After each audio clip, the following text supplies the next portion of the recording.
अल-अहज़ाब की आयत नंबर 22 में खुद रोक दिया अल्लाह ने। फिर क्यों रोक दिया? क्योंकि अल्लाह के रसूल खुद इस लायक नहीं रहे कि इस्लाम को मुल्ला के मुँह से सुनते हैं तो बहुत अच्छा लगता है इस्लाम, लेकिन हम जब अंदर देखते हैं तो बहुत ही घिनौना दिखाई देता है इस्लाम। कैसे पता करें कि ज़्यादा बच्चे देने वाली औरतें कौन सी है? अगर जिसकी लड़की से तुम्हारी शादी हो रही है उसकी खुद की कितनी औलादें हैं उनके बड़ों की?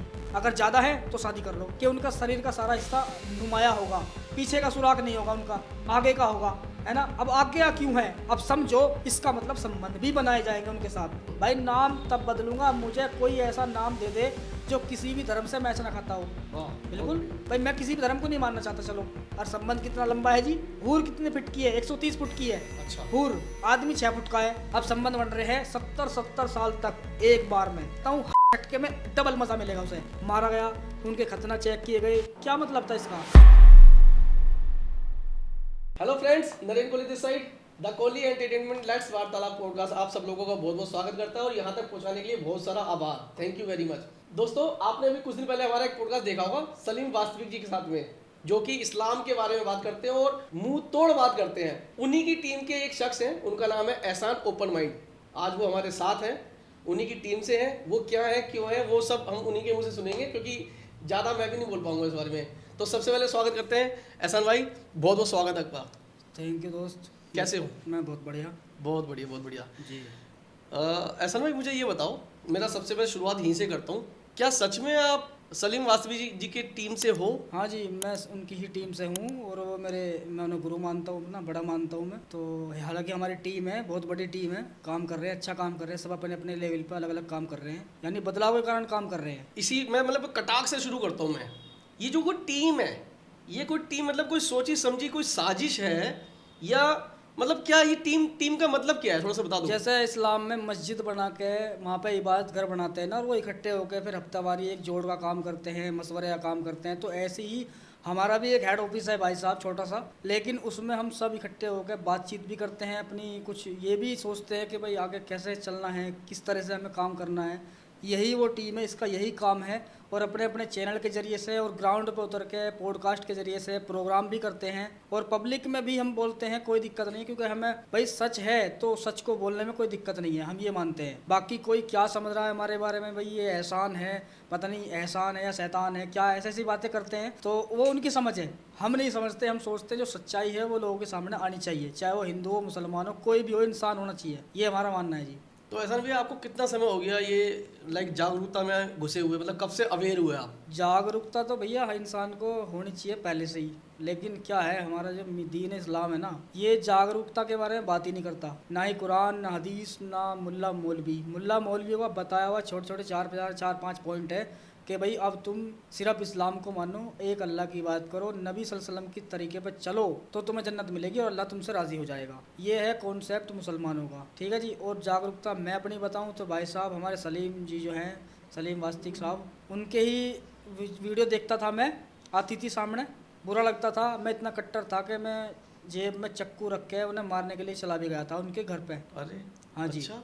लेकिन वो कहते हैं ना, एक व्यवहार होता है इंसान का, मिलने चलने का, उस व्यवहार के कारण मैंने अपना ये इरादा तो त्याग दिया कि मैं मारूंगा नहीं या मरूंगा नहीं। लेकिन हाँ, जो बात करने की इच्छा थी वो मैंने बात की उनसे, तो सवाल लिए उनके और वो मैंने चेक किए। जैसे कि मैं पढ़ा लिखा था, मैं हाफिज़ रह चुका हूँ 22 साल पहले, और इमामत भी की है मस्जिद के अंदर, बच्चों को पढ़ाया भी है, तालीम भी दी है। तो वो सवाल मैंने खुद देखे अपने इस्लाम के अंदर जो लिखा मिलता है मैं, तो सब में मुझे वही चीज़ें मिली, आलिमों से मिला, कोई जवाब नहीं मिला।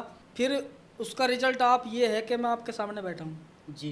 जब आप सलीम जी को आपने जैसे बोला बदला लेने गए थे या मारने गए थे, तो क्या किस्सा था, वो क्या बात हुई थी कि आपने एकदम से बदलाव आ गया आपके अंदर? किस्सा क्या है, मैंने बताया ना कि किस्सा यही था कि मुझे ये बातें बुरी लगती थी एक्स मुस्लिम तौर पे, जो लोग बात करते हैं कि इस्लाम गंदा है, मोहम्मद सल्लल्लाहु अलैहि वसल्लम नबी नहीं है, अल्लाह झूठा है, कुरान किताब अल्लाह की नहीं है। ये चीज़ें मैं सुनता था तो तन बदन में आग लग जाती थी, जैसा लगती आज के टाइम में मुसलमानों के। वो ऐसा ही है कि हमने पढ़ा नहीं है उस चीज़ को। अब नॉर्मली बात है, हम नमाज पढ़ते हैं, हम उसका मतलब ही नहीं पता हम पढ़ क्या रहे हैं, कि इसका मतलब क्या है। खाली ये सोच लिया कि अल्लाह की बात कर रहे हैं। भाई अल्लाह की बात करो तो कुछ एक ऐसा नया कलाम लेकर आओ जो कुरान से अलग हो, जबकि कुरान की शिक्षा हमें वो मिलती है कि इंसानियत के खिलाफ लगती है हमें। अगर अल्लाह की इबादत में इंसानियत के खिलाफ बातें की जाएंगी तो वो इबादत मैं नहीं मानता वो अच्छी है। या फिर कुछ कलाम ऐसा होना चाहिए अलग से जो अल्लाह की इबादत के लिए ख़ास हो और जिसके मायने अच्छे हों। मेरा ये मानना है। और बदलाव यही है कि उनकी बातों को मैंने समझा और चेक किया। जब मुझे जवाब नहीं मिले कहीं भी, तो फिर मैंने सोचा मैं अपने ही चैनल से शुरू करूँगा, अपनी बातें रखूँगा। उस पर चैनल पे वीडियो डाली, नंबर डाला, चेहरे के साथ आया। बस लोगों को लगा कि भाई एहसान भी अब काफिर बन चुका है। तो लोग मुझ पर हमले भी हुए हैं, 5-6 हमले हुए हैं मेरे घर पे ही, और रास्ते पीछे पकड़ के किया है मेरे साथ। लेकिन जितना मेरे साथ हुआ है मैं उतना ही मजबूत हुआ हूँ। क्या बात। जी, कश्मीर में हमारे साथ हुआ, बहुत बड़ी बर्बरता हुई हमारे साथ। कश्मीर पुलिस ने की, जो एक जिहादी मानसिकता के लोग थे, तो उन्होंने बहुत बुरा हमारे साथ सलूक किया। लेकिन हमने ये सोचा था कि अगर हम यहाँ से बच के निकलते हैं तो हम रुकने वाले नहीं हैं। अब हम पूरी तरह से इस चीज़ को और फैलाएंगे, और जितनी भी हद होगी उस तक फैलाएंगे। मौत जिंदगी तो आनी है। अगर अच्छाई के लिए चले गए तो हमें एक ये रहेगा दिल में कि हम अच्छे के लिए कर गए, अपने बच्चों के लिए कुछ फायदे के लिए कर गए हैं, नस्लों के लिए। चाहे आगे चल के हमारे बच्चे उस पर चले या ना चले, लेकिन हम शिक्षा दे के चले जाएंगे। माँ बाप का यही काम होता है। एक सर मैं इसमें एक थोड़ी सी करेक्शन करूँगा। आपको नहीं लगता, आपकी एज क्या है सर? मेरी भाई 39 साल। 39 साल।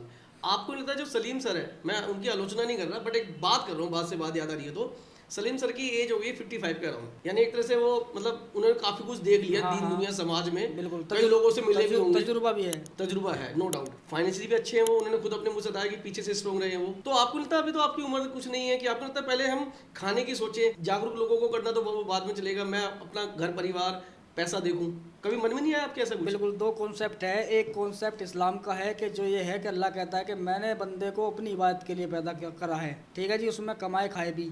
अब कमाए खाए कैसे? कि सिर्फ ऐसे जैसे अल्लाह ने बताया है कि तुम अच्छे से मतलब 10 की चीज़ लेके 50 में नहीं बेच सकते, या उसको खरीद नहीं सकते इस हिसाब से। यानी कि कमाओ भी, खाओ भी, मेरी इबादत भी करो, लेकिन एक टाइम की लिमिट बांध दी है कि तुम्हारे घर में लाश पड़ी हो या कुछ भी हो रहा हो, तुम्हें उस टाइम पे मेरे सामने झुकना ही झुकना है। एक तो ये है कमाने खाने का कॉन्सेप्ट जो इस्लाम में है, और उसमें पीछे ही है मुसलमान उसके हिसाब से। लेकिन अब जो मैं देखता हूँ, मेरा कमाने खाने का क्या हिसाब किताब है। कमाना मैं आज भी चाहता हूँ, लेकिन मुझे ये कमाने नहीं देते। मैं जब शुरुआत हुआ, मेरी वीडियो फैली, लोगों को पता चला मेरे विचार, उन्होंने मुझे काम से निकाल दिया, ठीक है जी। मुस्लिम एरिया में रहता हूँ, वे मुझे काम नहीं देते। घर परिवार में परिवार ने निकाल दिया, सबने बाइकआउट कर दिया कि तू मर चुका है हमारी तरफ से। अच्छा। हम तुझे स्वीकार नहीं करेंगे, मर भी जाएगा तो कब्रिस्तान में जगह नहीं देंगे तुझे, हम कफन में भी नहीं हाथ भी लगाए जनाजे के, ठीक है। मत लगाओ भाई, मरने के बाद मुझे क्या पता चल रहा, तुम कुछ भी कर लो मेरे साथ, मुझे नहीं मतलब इस चीज़ से। मैं तो सिर्फ जब तक जिंदा हूँ, और मैं ये मानता हूँ मेरे हाथ पैर सलामत है, तो मैं कमा के खा भी सकता हूँ, दूसरों को खिला भी सकता हूँ। कोई ऐसा अल्लाह या मुल्ला नहीं है जो मुझे कमा के खिला देगा या मेरे परिवार को देख लेगा। ये परिवार तो किसी को भी देख लेगा,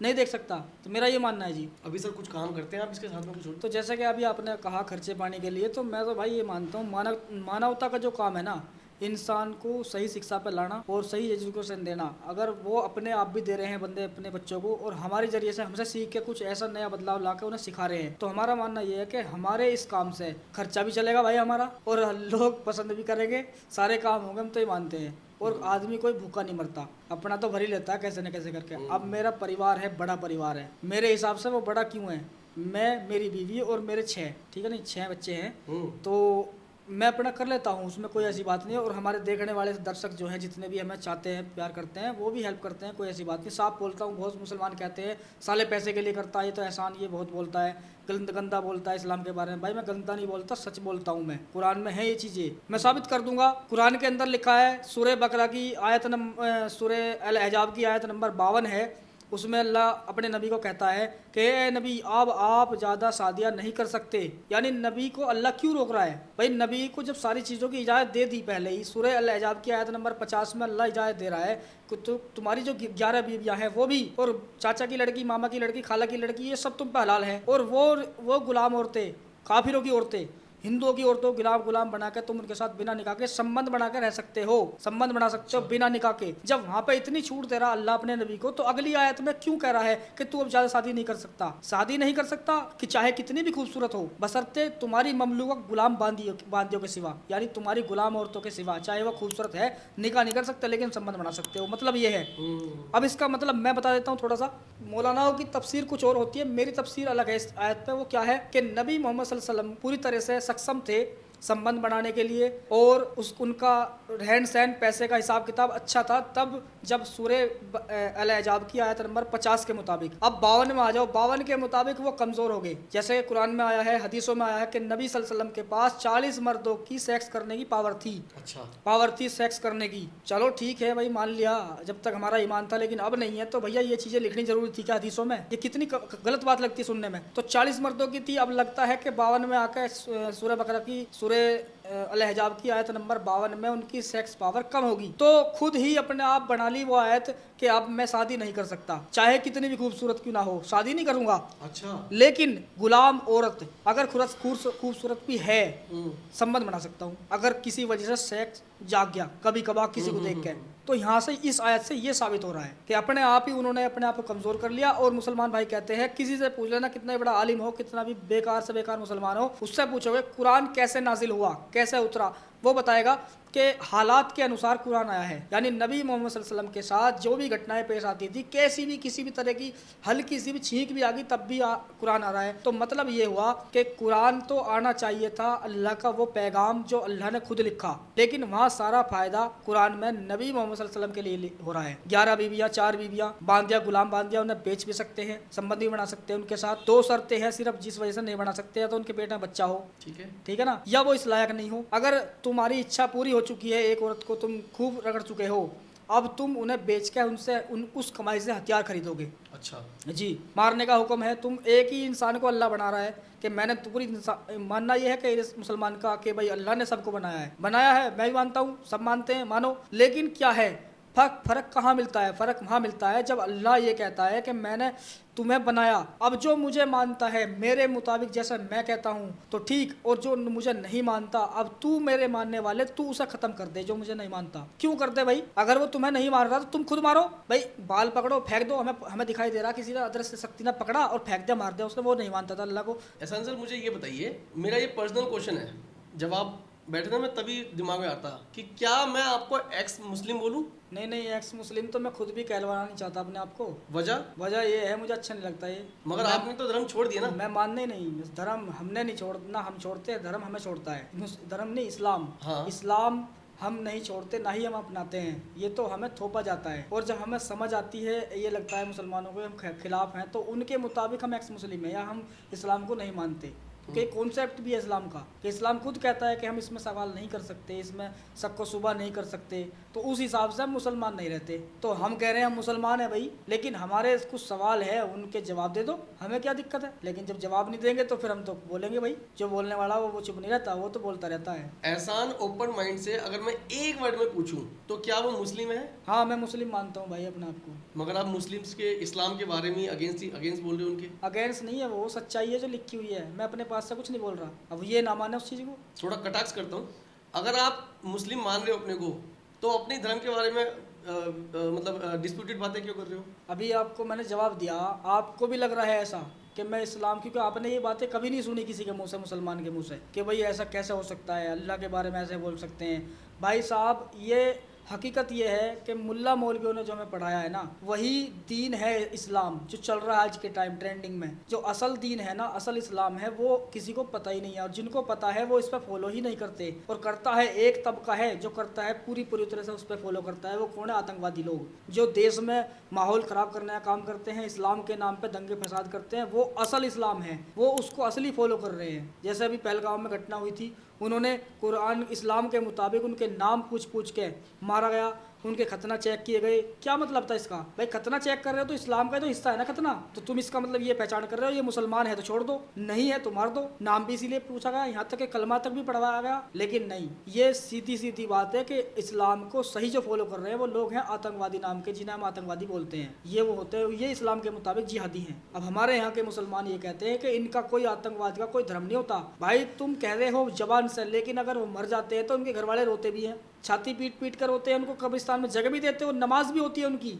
वैसे कह रहे हो उनकी भाई वो आतंकवादी है, उनका कोई मजहब नहीं होता। जब मजहब नहीं है तो भाई उन्हें फेंक दो, कि इनको मतलब जानवरों को खिला दो काट के। अगर तुम्हारे में इतनी हिम्मत है, हमारे लिए तुम ये बोलते हो कि भाई तुम्हारी जनाजे की नमाज नहीं होगी, तुम्हें दफन नहीं किया जाएगा, ये है वो है, ठीक है, एक आदमी ने सवाल कर दिया था मेरे एक रिश्तेदार से कि भाई तुम्हारा बहनों ये ऐसे ऐसे काम कर रहा है, उसको कब्रिस्तान और मर या कब्रिस्तान में जगह नहीं मिलेगी उसको। तो वो घबरा गए, उन्होंने मुझे बुला कि एहसान भाई ऐसे ऐसे बात है। मैंने कहा भाई उस हाफिज जी को बुलाओ उसको, मैं उससे सवाल पूछूंगा एक कि नबी मोहम्मद सल्लल्लाहु अलैहि वसल्लम इस दुनिया से जब गए तो उनकी डेड बॉडी 3 दिन तक घर में रखी रही, उन्होंने क्या ऐसा गुनाह किया था जो 3 दिन तक उनको दफनाया गया नहीं था? बताओ मुझे इसका जवाब दो। और 70-75 आदमी इस्लाम में शरीक हुए थे, उनके कहने के मतलब उनकी तालीम के हिसाब से या डर के हिसाब से। उनके मरने के बाद शक हुआ लोगों को कि अगर ये नबी होता तो या तो कुछ ने तो सोचा कि ये खुद खड़ा हो जाएगा, किसी ने सोचा कि ये नबी नहीं है, तो ये शक में थे वो लोग भी, और उन्होंने खुद ही इस्लाम को त्याग दिया था बाद में। वो तो अलग बात थी कि उमर और अबू बकर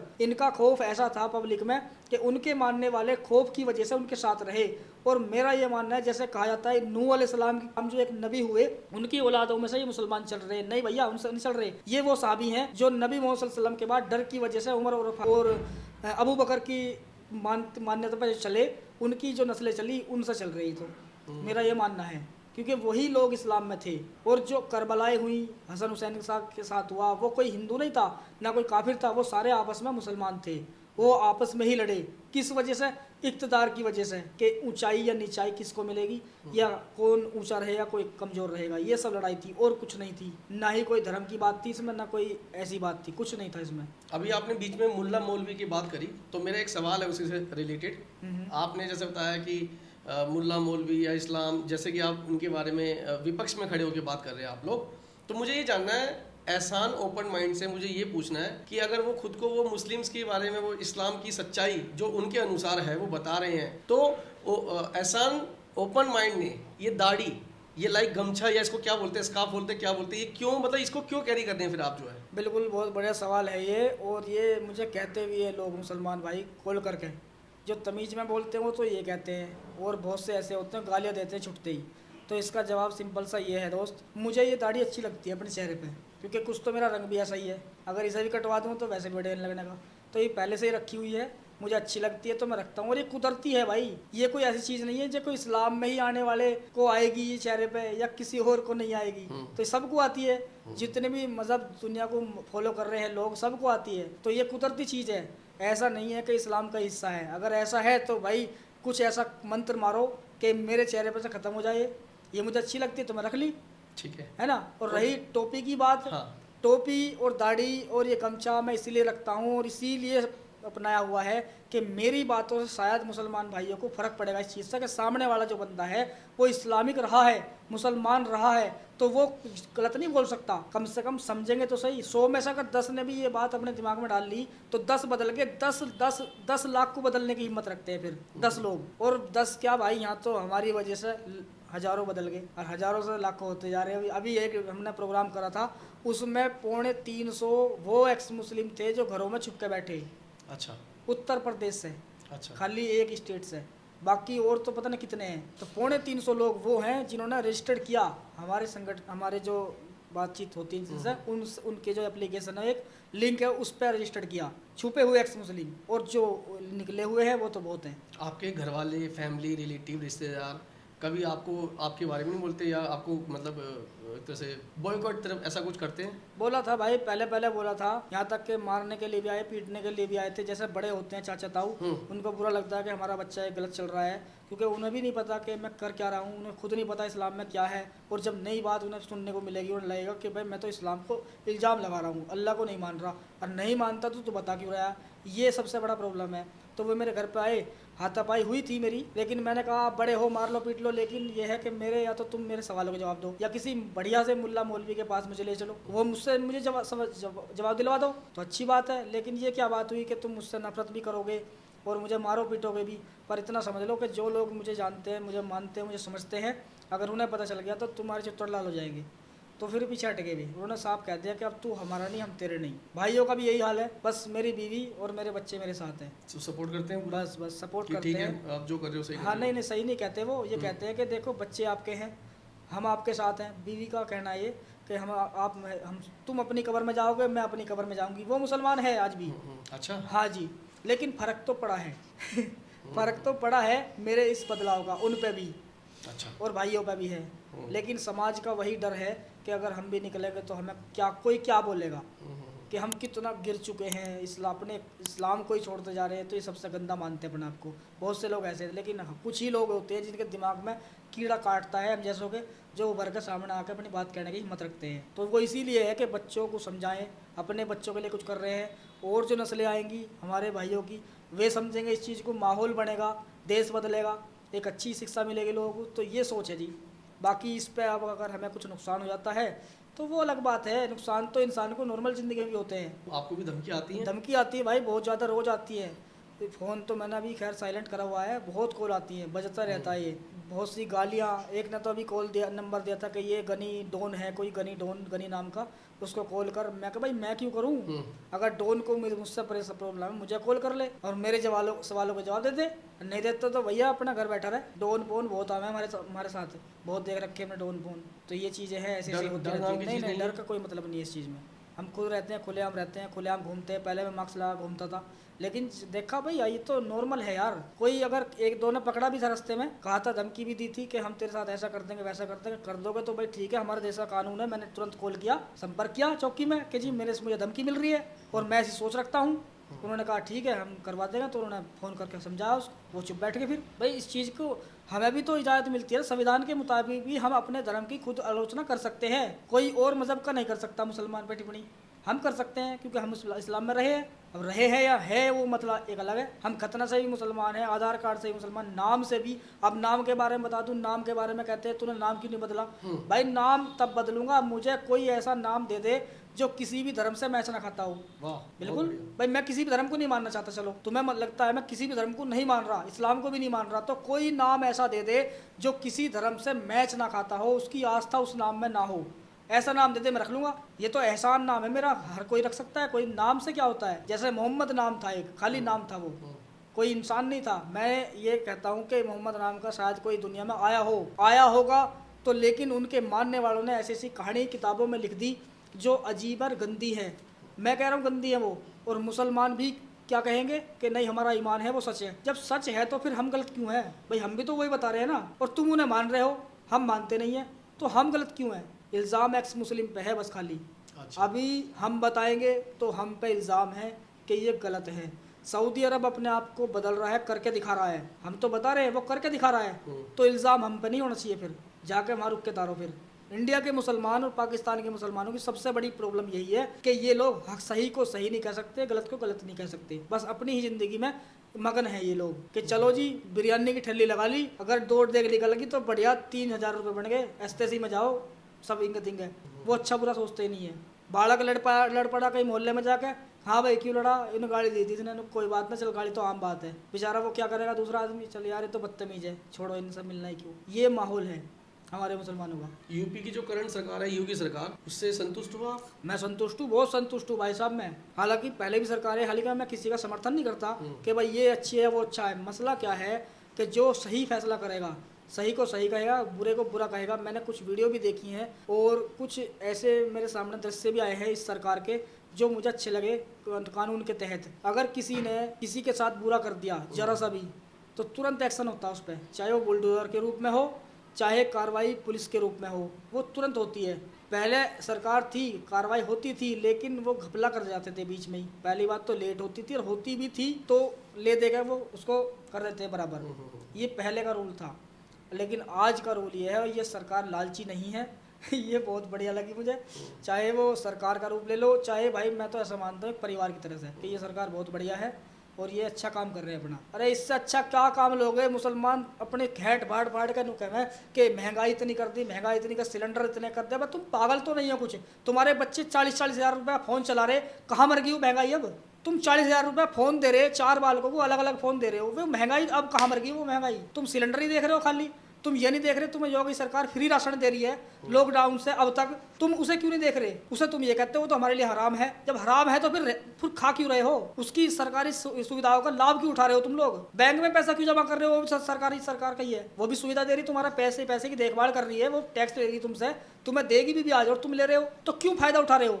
अभी मोदी सरकार ने एक योजना चलाई थी कि 2.5 लाख रुपए मिलेंगे अपना मकान बनाने के लिए, और लोग ले रहे हैं, धड़ल्ले से ले रहे हैं, मुसलमान ज्यादा ले रहे हैं, बना रहे खूब, और बेच बेच के भग भी रहे हैं। अच्छा। हाँ जी, मेरे ही बराबर में उसने प्लॉट में 2 अपनी आईडी पे और 1 अपनी घरवाली पे 2 स्कीम निकाली, 5 लाख रुपए मिल गए बना के, उसमें 1 लाख अपनी खुद से लगा, 6 लाख का बढ़िया मकान बना के 12 लाख का बेच के भग गया। ऐसे ही फायदा उठा रहे हैं लोग। तो कहाँ नुकसान हो रहा है तुम्हें इस सरकार से? ये नुकसान कुछ नहीं कर रही सरकार, कुछ भी गलत तुम्हारे साथ है, तुम्हें लग रहा है ऐसा, इसलिए लग रहा है कि तुम्हारे तरीके अच्छे नहीं हैं। तुम्हारे तरीके दुनिया के हिसाब से भी और सरकार के हिसाब से भी, हकीकत ये है कि इस्लाम के हिसाब से भी तुम सही नहीं हो। आज भी तमाम दुनिया के मुसलमानों की बता रहा हूँ, असल मुसलमान कौन है? जो अल्लाह कहता है कि मेरा वो नेक बंदा जो मेरे नाम पे अपनी जिंदगी गुजार के चला आएगा। एक तो ये तरीका है, एक ये कि मेरे नाम पे अपनी जान दे के चला आएगा, वो मेरा नेक बंदा है। और जो मेरे नबी के तरीके पे जिंदगी गुजार के आएगा, तरीका क्या है? किताबों में बहुत गंदा है, और मोटा मोटा मुल्ला मौलवियों का ये है कि अल्लाह के रसूल ने चाहे के कई दिन फाके रखे, उनके दांत भी टूट गए थे, ऐसी ऐसी कुर्बानियाँ दी अपनी उम्मत के लिए, वो रोए। यानी कि एक इमोशनली एक समाचार भर गया दिमाग में कि हमारे नबी की छवि ऐसी बना दी, बहुत ही प्यारी। मैं मानता हूँ चलो प्यारी है, लेकिन किताबों में है, जो किताबों में है वो भी सच है। या तो उसे झूठ बोल दो मैं गलत हूँ, या फिर सच क्यों कह रहे हो कि हाँ वो भी सच है। सूरह बकरा की आयत नंबर 223 कहती है कि औरतें तुम्हारी खेती हैं, औरतें तुम्हारी खेती है। अल्लाह कहता है, औरत का लफ्ज आया, वहाँ पे बीवी का लफ्ज नहीं आया। अगर अल्लाह ये कहता कि तुम्हारी बीवियाँ तुम्हारी खेती है तो तुम उनमें जैसे चाहो वैसे दाखिल हो जाओ। बीवी का तो हमें समझ में आता है, चल मेरी बीवी के बारे में आ रहा है, लेकिन औरतें का क्या मतलब निकाल लेंगे हम कि मेरी भी औरत और तुम्हारी भी, औरों की भी, मैं किसी की भी पकड़ के उसमें दाखिल हो सकता हूँ। फिर तो मतलब ये भी निकल रहा है कि औरतें यानी बहुत सारी औरतें, और मैं अकेला हूँ, मुझको कहा जा रहा है, तो मैं किसी को भी पकड़ के उसमें दाखिल हो सकता हूँ कि औरतें तुम्हारी खेती हैं। इसका मतलब ये निकल रहा है। और खेती क्यों कहा? खेती का मतलब क्या है? हमारे आलिम कहते हैं कि उस टाइम पे एक सम्मान था, उनको गलत धारणा रखी जाती थी औरतों के हिसाब से, उनको माल समझा जाता था, एक जरूरत की चीज़ समझा जाता था। भाई उस टाइम का तो मुझे पता नहीं, लेकिन आज ज़्यादा समझा जा रहा है इस चीज़ को। अगर था भी ऐसा तो यार सम्मान के रूप में कुछ भी कह सकता था अल्लाह कि ये औरतें मेरे नज़दीक बहुत प्यारी हैं, मैं उनको सम्मान देना चाहता हूँ, आप भी इसको सम्मान दो। अल्लाह की बात कौन टाल देगा? तो खेती क्यों कहा जा रहा है कि तुम्हारी खेती है, उनमें जैसे चाहो वैसे दाखिल हो जाओ? इसका किस्सा ये है, मैं बताता हूँ। एक मुहाजिर कबीला था, एक अंसारी कबीला था, और एक कुरैश का, यानी कुरैश खानदान जो हमारे नबी का खानदान है वो है। तो मुहाजिर जो कबीला था और एक यहूदी का कबीला था। यहूदी अपनी औरतों से एक तरह से संबंध बनाते थे, उल्टा लिटा के, एक तरीके से बस। और यहूदी औरत जो हुई वो उनके मुसलमानों के अखलाक देख के मुसलमान हो गई थी। उस औरत की शादी अंसारी कबीले में हुई, यानी मुसलमान कबीले में हुई, एक काफिर औरत की। अब उसको तो पता है मेरे कबीले में एक तरफ सेक्स होता है, अब मुसलमान क्या कर सकते हैं? खड़े के करके भी, आगे से भी उल्टा लिटा के, सीधा लिटा के कर सकते हैं। ये मुसलमानों का तरीका था। अब जब उस मुसलमान ने उस औरत से शादी करी तो उसने अपने तरीके से संबंध बनाने चाहे। अब औरत को तो उसका तो एक ही मतलब था, एक ही तरीका था बनाने का। उसने कहा कि मेरे कबीले में ऐसा नहीं होता कि तुम मुझे उल्टा भी करोगे, सीधा भी करोगे, खड़े करके भी, कैसे भी। उसने कह दिया अगर तुम्हें मेरे मुताबिक करना है तो कर लो, नहीं तो मुझसे दूर हो जाओ, दूर हो जाओ, ये लिखा हुआ है। अब वो नाराज हो गया, मर्द है। अब बातें फैलने लगी, फैलती फैलती हज़रत मोहम्मद सल्लल्लाहु अलैहि वसल्लम के पास जा पहुंची। नबी मोहम्मद सल्लल्लाहु अलैहि वसल्लम के हालात के अनुसार, उस सिचुएशन के अनुसार वो कुरान की आयत आती है, सूरह बकरा की 222 में क्या कह दिया अल्लाह ने कह दिया, यानी नबी कह रहे हैं कि अल्लाह कह रहा है 23 में, सूरह बकरा की 223 में, कि औरतें तुम्हारी खेती हैं, इनमें जैसे चाहो वैसे दाखिल हो जाओ। यानी उस औरत की चलने ही नहीं दी अल्लाह ने, कि मर्द को ही आगे रखा है। यानी नबी सल्लल्लाहु अलैहि वसल्लम भी एक मर्द थे, 40 मर्दों की ताकत थी उनके अंदर। उन्होंने अपने ऊपर ही इस बात को लेकर जायज़ किया इस चीज़ को कि आगे मुझे भी ज़रूरत पड़ सकती है इस चीज़ की, मुझे भी कोई रोकने वाला नहीं फिर। लेकिन सूरह अल-अहज़ाब की आयत नंबर 22 में खुद रोक दिया अल्लाह ने। फिर क्यों रोक दिया? क्योंकि अल्लाह के रसूल खुद इस लायक नहीं रहे। अच्छा, अपने आप ही खुद ही रोक लिया अपने आप को कि मैं अब शादी नहीं कर सकता। हाँ, अगर कभी कभार कीड़ा उभर गया तो मैं गुलाम औरतों के साथ जरूर कर सकता हूँ। ये चीज़ें हैं। तो ऐसी ऐसी गंदी लगती है हमें चीज़ें। जब हमने कहा कि इस्लाम को मुल्ला के मुँह से सुनते हैं तो बहुत अच्छा लगता है इस्लाम, लेकिन हम जब अंदर देखते हैं तो बहुत ही घिनौना दिखाई देता है इस्लाम। मेरी बातें सुन के देखने वाले को इतना गुस्सा होगा कि यूँ साला बोल कितना रहा, कितना क्या जानता है इस्लाम के बारे में। अरे मैं नहीं जानता तो मैं बोल क्यों रहा हूँ? मुझे समझाओ, तुम आलिमों को दिखाओ मेरी वीडियो जाओ कि ये कौन है यार, कितना बोल रहा है, ये गुस्सा है, ये गुस्सा बोल रहा है मेरे अंदर का। मैं क्योंकि मैंने 40 साल दिए हैं इसमें, अपने बच्चों को मैं इस्लामिक तरीके से पैदा किया है मैंने। अगर इस्लाम के तरीके पे ना होता तो 6 बच्चे ना होते मेरे। अभी मेरा सवाल सर लिटरली यही था कि आपके 6 बच्चे हैं, जैसा बताते हैं कि बच्चे पैदा करो, जैसे अभी हमने लास्ट पॉडकास्ट किया था सलीम सर के साथ में, तो उन्होंने ये कहा था कि 20-20 बच्चे पैदा करो, ये करो वो करो, तो एक तरह से आपने भी वही फॉलो किया है। मैं बताऊंगा ना भाई, ये हुक्म है, ये अल्लाह का हुक्म है, नबी का तरीका है। नबी सल्लल्लाहु अलैहि वसल्लम खुद कहते हैं कि ऐसी औरतों से शादी करो जो ज़्यादा बच्चे देती हों। जब नबी खुद कह रहा है तो मुसलमान क्यों नहीं करेंगे? और क्यों करें वो? कि इसलिए करें वो ज़्यादा बच्चे कि क़यामत के दिन मैं अपनी उम्मत की संख्या को देख कर खुश हो जाऊंगा कि कितने हैं मुसलमान, कितने हैं मुझे मानने वाले, चाहे वो गुनहगार सही। ये थी वो हदीस का मतलब ये है। और फिर किसी ने पूछा कि जी कैसे पता करें कि ज़्यादा बच्चे देने वाले औरतें कौन सी है? ऐसे भी होते हैं नारी आपके, पूछ लेते हैं। लेकिन उसका जवाब क्या दिया कि तुम ऐसी औरतें को जहाँ तुम शादी करने जाओ, उनकी माँ, उनकी नस्लों को देखो, उनमें बच्चे कौन सी औरत के कितने ज़्यादा हैं। अगर जिसकी लड़की से तुम्हारी शादी हो रही है उसकी खुद की कितनी औलादें हैं उनके बड़ों की, अगर ज़्यादा है तो शादी कर लो। ये क्या लॉजिक लगाया तुमने? बहुत सी तो ऐसे होते हैं जिसके 10-10 बच्चे हो जाते हैं, उसकी आने वाली नस्लों का एक भी नहीं होता। तो ये तरीका बताया है कि अगर ज़्यादा बच्चे उस खानदान में हो तो उनकी औरतों से शादी करो, तुम्हारे भी ज़्यादा होंगे फिर। तो ये तो अल्लाह का हुक्म है और ये मान्यता भी है कि बहुत सी वीडियो भी चलती हैं, कहते भी अल्लाह की देन है। अल्लाह की देन वो इसीलिए है, खाली बच्चों में ही नहीं है, हर चीज़ में अल्लाह की देन है जी। अच्छे कामों में भी, बुरे कामों में, क्योंकि खुद अल्लाह हुक्म देता है इस चीज़ का कि तुम मेरे पास आओ अच्छे काम करके, मैं तुम्हें जन्नत दूंगा। और जन्नत कैसी है? इस दुनिया से 10 गुनी बड़ी जन्नत है वो, 10 गुनी। अच्छा, हाँ जी, ऐसा लिखा है, लिखा हुआ बिल्कुल। और 72-73 हूरों का जिक्र है जो ऐसी हैं कि तुम देखोगे तो डर जाओगे जब सुनोगे कि वो 100 जोड़े पहनेंगी लेकिन फिर दिखाई देंगी।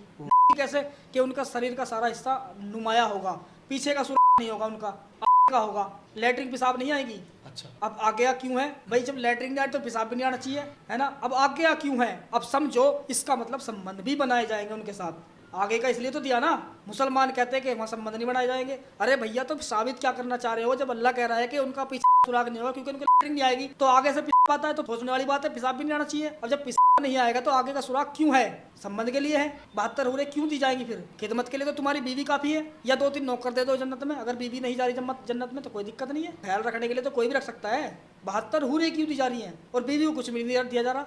बीवी उनकी बैठ के तख्त पे बैठ के या कहीं भी जगह दी जाएगी, उन हूरों की सरदार है जी, हुक्म पिलाएगी कि अब तू ये कर, तू ये कर, तू ये कर, मेरे अब तू जाएगी मेरे शोहर के साथ, अब तू जाएगी। और संबंध कितना लंबा है जी? हूर कितने फुट की है? 130 फुट की है। अच्छा, हूर आदमी 6 फुट का है। अब संबंध बन रहे हैं 70-70 साल तक एक बार में। कहते हैं ना, हर घूंट में एक नई उमंग। जैसे सिगरेट पीता, एक ऐड चला था कि सिगरेट पीता है, वो कहता है हर घूंट में एक नई उमंग। तो मैं कहता हूँ झटके में डबल मजा मिलेगा उसे। ये जन्नत का कॉन्सेप्ट है कि तुम एक टुकड़ा खाओगे, तुम्हें एक टुकड़े जो अब खाया उससे ज्यादा डबल मजा दूसरे में आएगा। तो मतलब ये हुआ कि वो जब संबंध बनाएगा तो झटके में नया नया मजा पाएगा। तो 70-70 साल तक एक हूर के साथ करता रहेगा वो। अब 72 हूरें हैं, बताओ जी कितनी। ऐसा लिखा हुआ जैसा बिल्कुल है जी, बिल्कुल लिखा हुआ है भाई।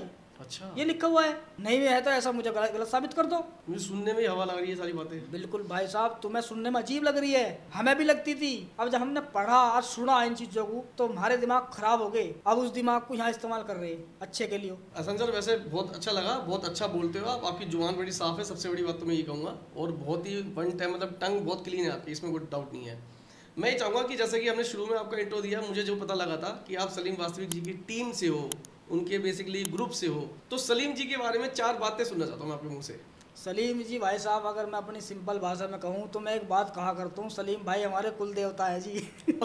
वाह, सलीम भाई हमारे कुल देवता है, हमारे बड़े हैं। कोई और टीम मेंबर उन्हें क्या समझता है, मेरा दिल जानता है मैं उन्हें क्या मानता हूँ। ठीक है जी, मैं एक चाहे बाप समान मान लो, चाहे बड़ा भाई मान लो, जब साथ हंसते हैं खेलते हैं तो बड़ा भाई है जी। और जब साथ दूर दूर बैठे हैं तो बाप बेटे की तरह हैं। तो भैया बात यही है, सलीम भाई की मान्यताएं हमारे दिलों में बहुत है। क्यों है? एक तो उन्होंने बहुत ही लोगों को अच्छी राह दिखाई है एक तरीके से, और उसका सबसे बड़ा सबूत मैं खुद हूँ। क्योंकि जब मैं आया उस टाइम पे सिर्फ सलीम भाई ही शायद हमारे एरिया में थे जो फेस के साथ थे, लेकिन मैं कॉन्फिडेंट रहा और मेरे अंदर एक, जैसे उनके एरिया से आता हूँ तो हम इस एरिया के जो भी लोग हैं ना रहने वाले, सब एक मतलब एक फाड़ू टाइप के हैं, निडर टाइप के। किसी को बुरा लगा कुछ भी लगा, हम अपने ज़िंदगी अपने हिसाब से जीते हैं। लेकिन ये चीज़ मुझे बाद में समझ में आई कि जिस चीज़ पर हम लड़ रहे हैं ये बहुत ख़तरनाक है। अब जब लिकड़ ही पड़े हैं तो भैया लहजा वही रहेगा। तो सलीम भाई ने बहुत अच्छी बातें बताई हैं लोगों को, लोग बदल रहे हैं और अब मैं भी उसी लाइन पे हूँ। जब तक मेरे सवालों के जवाब मुझे नहीं मिल जाते, मैं तो यहाँ तक बोलता हूँ, वे कॉल तो मुझे करते हैं मुसलमान, लेकिन आधी बात मेरे बारे में करते हैं, आधी सलीम भाई के बारे में। मुझे तो कहते हैं एहसान भाई आपकी बातों से लगता है आप वापस आ सकते हो, क्योंकि मैं अच्छा। गाली नहीं देता किसी को। अच्छा। और सलीम भाई भी नहीं देते, लेकिन इनके लहजे के हिसाब से कहते हैं। वो कहते हैं एक सलीम नाम का है, तुम भी उसके साथ ही रहते हो भाई, वो बहुत बुरा बोलता है, तुम एहसान भाई वापस आ जाओ। मैं कहा भाई आ जाऊँगा, मेरे सवालों का जवाब दे दो और मैं वादा करता हूँ मैं सलीम भाई को भी साथ लेकर आऊँगा। कह रहे यार वो नहीं आने का। मगर तो फिर मेरे पे भी उम्मीद मत करो। सलीम जी की एक कोई ऐसी खासियत बताओ जिस चीज़ का उनको भी अंदाजा नहीं है और आपने वो भाप रखी है, कोई ऐसी एक बात बताओ कोई। नहीं नहीं, ऐसी तो बहुत सारी है भैया, एक तो मैं बिल्कुल एक नहीं बताओ बताने का। बिल्कुल ऑन द टॉप। एक तो बस इतनी है जो मैं अपने फ़ायदे के लिए यूज़ करता हूँ उसे, मैं उनकी तारीफ़ करता हूँ भाई मेरे बहुत फ़ायदे होते हैं। वाह वाह वाह वाह वाह वाह। बहुत अच्छा मेरा व्यवहार है उनके साथ, उनका भी मेरा तो इतना है ना है, पर उनका बहुत है। वाह। अगर मैं एक दिन ना मिल पाऊँ उनसे शायद तो कॉल करना शुरू कर दें। अच्छा। कि कहाँ है, क्या बात है, क्या हो, कुछ ऐसी बात तो नहीं। हालांकि ऐसा तो नहीं सोचते कुछ हो गया होगा, कोई हो ही नहीं सकता हमारे साथ, लेकिन ऐसा लगता है कि क्या बात है, कुछ खू तो नहीं गया, ऐसा लगता है। मुझे भी ऐसा लगता है। मैं चाहे पूरे दिन में कहीं भी घूम लूँ, लेकिन एक हाजिरी ज़रूर दूंगा इनके दर पे जाके। ना क्या हाल है जी, चाहे देखने के लिए जाऊँ, चाहे कुछ बात ना हो, ये तो मेरा रोज का काम है। अगर एक वर्ड में बोले तो आप उनके दाहिने हाथ हो। दाहिने हाथ का मैं दोनों हाथ हूँ भाई। मैं बस वही बात है भाई, बाप है नहीं सर पे, माँ अभी खत्म हुई है जनवरी में, तो एक बाप की तरह ही साया है मेरे साथ उनका। बहुत बढ़िया। मैं ये मानता हूँ, समझे जी। तो उम्र भी इतनी ही थी मेरे जो फादर थे जिस टाइम, अब इस टाइम सलीम भाई की है। अच्छा। हाँ जी, इतनी उम्र थी, और लंबाई तो खैर कम थी उनकी, कोई ऐसी बात नहीं, लेकिन शरीर ऐसा ही था। तो बस यही मेरे दिमाग में छवि छपी हुई है थोड़ी सी एक, क्योंकि मैंने देखा अपने बाप को, मेरे और भाइयों ने देखा। अच्छा। तो उन्हें एहसास भी नहीं है इस चीज़ का, नहीं बड़े भाई का ना बाप का। तो मुझे है, तो मैं मान रहा हूँ जिसको मान रहा हूँ, लेकिन जिसे मानता हूँ हद तक मानता हूँ बिल्कुल। बाकी जो कोई बात नहीं, कोई अगर छोड़ भी दे तो गिला नहीं करता, क्योंकि ये ज़िंदगी है, दुनिया में दोनों चीज़ चलती हैं, अच्छाई भी और बुराई भी। ये कोई अगर ये सोचने लगा कि इस्लाम अगर ख़त्म हो जाएगा तो बुराई ख़त्म हो जाएगी, ऐसा नहीं है। इस्लाम ख़त्म का मसला नहीं है, मसला है बुराई का ख़त्म करना। हम कहते हैं आप इस्लाम में रहो, नमाज भी पढ़ो, क्योंकि वो उस नमाज से आपकी उस जगह पे हानि होती है इंसानियत की, जब आप उसको ज़बरदस्ती थोपते हो किसी पे। जैसे कि मस्जिद में जगह नहीं है, गलियों में पढ़ने लगे या रोड पे पढ़ रहे हो कहीं, ये इस जगह पर नमाज गलत लगती है। नहीं तो तुम अपनी मस्जिदें बनाओ, अपने पैसे की बनाओ, अपने घर में पढ़ो, कोई दिक्कत नहीं है। इंसानियत को जोड़ने की, तोड़ने की जो बातें हैं इस्लाम में, उसको छोड़ दो। सूरह तौबा आयत नंबर 5 के काफिरों को मारो, ख़त्म कर दो इन्हें, मूर्ति पूजा वाले हैं ये। क्यों मारो? कि अगर वो इस्लाम को नहीं मानते हैं और मानते नहीं हैं और तुम्हारे बीच में रहना चाहते हैं, तो उन्हें जिजिया देना पड़ेगा, गुंडा टैक्स देना पड़ेगा, तो वो रह सकते हैं, लेकिन गुलाम बन के। तुम जो कहोगे वही माननी पड़ेगी। तो हिंदू हो या फिर भी वो अपने धर्म पर नहीं फॉलो कर सकते, खुलेआम अपने त्यौहार नहीं मना सकते। मुसलमान की इंसानियत अगर तुम्हें देखनी हो, बहुत से मुसलमान हिंदू भाई कहते हैं कि हाँ हाँ हमारे मुसलमान भाई है, लेकिन हमारे साथ में वे पूरे वफादार है। वफादार नहीं है। अगर तुम्हें उनकी इंसानियत देखनी है ना भाई साहब, उनको सलाम करो, आप सलाम करो। अगर वो तुम्हें जवाब दे रहा है कि हाँ हाँ ठीक है, तो वो भी उनकी इंसानियत सामने आ रही है कि तुम्हें सलाम का जवाब नहीं दे रहे। क्यों? वो अनपढ़ है। और जो पढ़ा लिखा होगा वो तुम्हें क्या बोलेगा? तुम कहोगे अस्सलाम वालेकुम, क्योंकि तुम भी सलाम सही नहीं कर रहे, क्योंकि तुम्हें पता ही नहीं सलाम कैसे करनी चाहिए।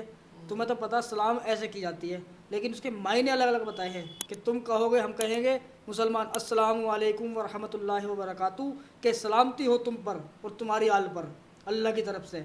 अब तुम हो हिंदू भाई, तुमने देख लिया ऐसे बोलना जाए, तुम कहोगे अस्सलाम वालेकुम जी, उसके मायने बदल गए, मतलब कि तुम उसे बद्दुआ दे रहे हो। अब सामने वाला जो मुसलमान है उसे पता हिंदू मुझे सलाम कर रहा है, उसे खुद नहीं पता कि सही सलाम कर रहा। अब वो उससे भी बढ़िया वाली सलाम करेगा, वालेकुम सलाम जी, तुलासी के बाद देगा, तो उसका और भी बुरा मतलब होगा कि तबाह हो जा तू, मुझे सलाम करने वाले। इसका मतलब ये हो रहा है, यानी तुम्हें लगा कि वो मेरी सलाम का जवाब दे रहा है तो अच्छा है मेरे लिए। जैसे हम नमस्ते राम राम करते हैं। हाँ, तो वो तुम्हें लगेगा कि वो मेरी सलाम का जवाब दे रहा है, मेरे लिए अच्छा है वो, लेकिन ऐसा नहीं है। सलाम के मायने इसलिए बताए हैं इन लोगों ने कि तुम इन्हें अल-तक़िया के रूप में इस्तेमाल कर सकते हो। अल-तक़िया क्या है? सूरह नहल आयत नंबर 106 के मुताबिक अल्लाह खुद कह रहा है कि अगर तुम ऐसी परिस्थिति में फंस जाओ कि तुम्हारा ईमान, तुम्हारी जान, तुम्हारा माल खतरे में हो, यानी तुम हिंदुओं के या काफिरों के बीच में फंस जाते हो, तो तुम अगर वो तुमसे जो चाहते हैं कि मसलन के किसी ने कह दिया जय हनुमान बोल जब छोटेंगे, तो तुम जय हनुमान बोल दो जुबान से, लेकिन दिल में तुम्हारा ईमान पक्का होना चाहिए, तो तुम झूठ बोलकर निकल सकते हो। तो जब अल्लाह ही ऐसे फैसले कर रहा है मुसलमान के लिए, तो भाई ये सारे गड़बड़ यही है, अल-तक़िया है एक तरह से जो मुसलमान रह रहा है। इस्लाम में आया है, कुरान में आया है कि आप काफिरों के साथ दोस्ती नहीं कर सकते, उनके साथ रह नहीं सकते, खा नहीं सकते, उनको मुबारकबाद नहीं दे सकते उनके त्योहारों में, किसी भी त्योहारों में। तो जब यहाँ तक हुक्म है तो फिर भाई क्या मतलब रहेगा फिर इस्लाम को फॉलो करने का?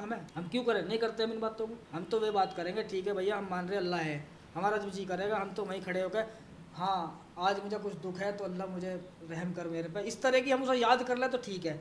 अब ये क्या तरीका, लाश पड़ी इधर, नमाज़ान होगी, चलो भाई मुसल्ला बिछाओ, पढ़ा रहे अंदर साले, वो जो पढ़ा नमाज़ पढ़ेगी पहले, तो ये बड़ी वो है। बहुत बढ़िया हसन सर, बहुत अच्छा लगा आपसे बात करके, बहुत नई नई चीज़ सीखने को मिली बहुत मुझे। शुक्रिया सर। हाँ, और बड़ा अच्छा बोलते हो आप, इन द शॉर्ट, मतलब इन शॉर्ट ये है कि अच्छा बोलते हो आप, मतलब आपकी जुबान बड़ी मतलब क्लीन है एकदम बढ़िया। और मुझे बीच बीच में नज़र आ रहा था सलीम आसमी जी की, मतलब वो लाइक वो एटीट्यूड नज़र आ रहा था मुझे आपकी बातों में, आपकी आंखों में वो चमक थी, सेम वही सलीम सर वाली जो है, अच्छा लगा। बिल्कुल बिल्कुल, मैं चाहता हूँ भाई सभी बदले, जितने भी भाई मुसलमान हैं जो देखते हैं हमें और सोचते हैं, कहीं आज तुम्हें गुस्सा आ रहा है तो तुम कल को हमारी वीडियो देखते रहो, हो सकता है तुम्हें प्यार भी आएगा, हमारी वीडियो देख के बदलाव भी आएगा। हम तो ये मान दो, तुम गाली खूब दो, कोई दिक्कत नहीं, गाली दोगे तो कल को प्यार भी करोगे। अगर सुनोगे हमें और नहीं सुनोगे तो गाली दे जाओगे, दूसरों के मुँह से सुनोगे, खुद देखोगे तो खुद सुनोगे और बदलोगे भी, ये मेरा मानना है, और इसीलिए बदलते हैं लोग। बढ़िया, ठीक है सर, ठीक इस है जी। पॉडकास्ट को यहीं क्लोज करते हैं। Thank you very much, okay. Thank you, ठीक है।